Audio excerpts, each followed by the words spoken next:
Thanks for taking the time to come and see this demonstration of Rainbird Co-Author powered by GPT-4. Now we're going to see 3 examples, and in this first one we're just going to give Rainbird some prompts. Let's start with Ben likes jam. Now Rainbird knows that Ben is a person and jam is a food, so it's very quickly created a small knowledge map. We can ask GPT-4 that's within Rainbird to add 10 examples of other foods, and it's now populated out some data. So if we go and look at this, we can see indeed we have the person Ben who likes jam, and it's also added some other types of food. We're now going to go back to co-author and provide a more complicated prompt. We can say people live in countries. Also, countries have national dishes. I reckon, which is giving some uncertainty, people might like the national dish of the country they live in. And this is sufficient for Rainbird to extend the knowledge map. If we now say to Rainbird, add some examples of countries, it's just going to add a few and the national dishes.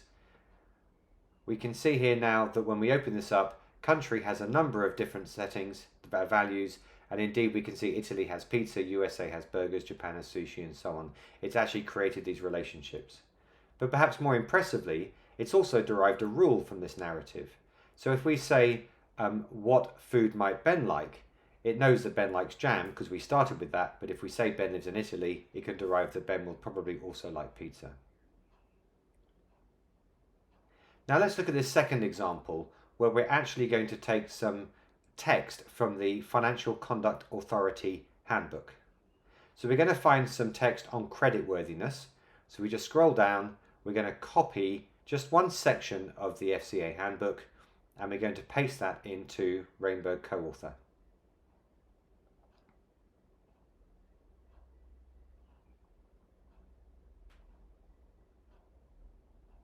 Now we just paste it in, and then Rainbird is going to process that information and it's going to create the knowledge map.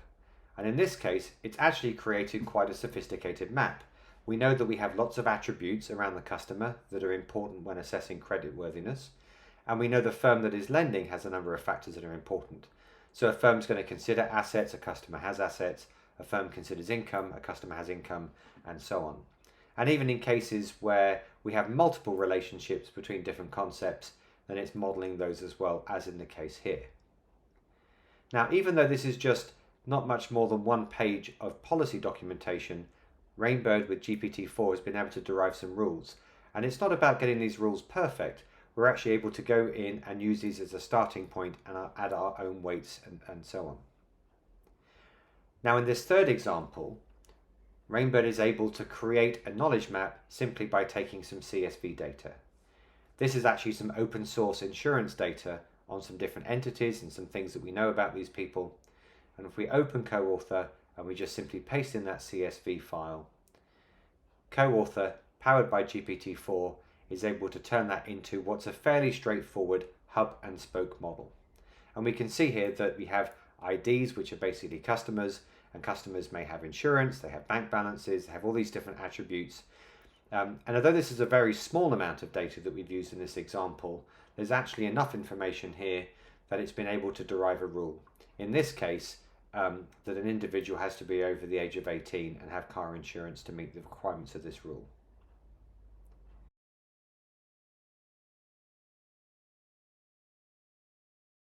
Thank you for your time.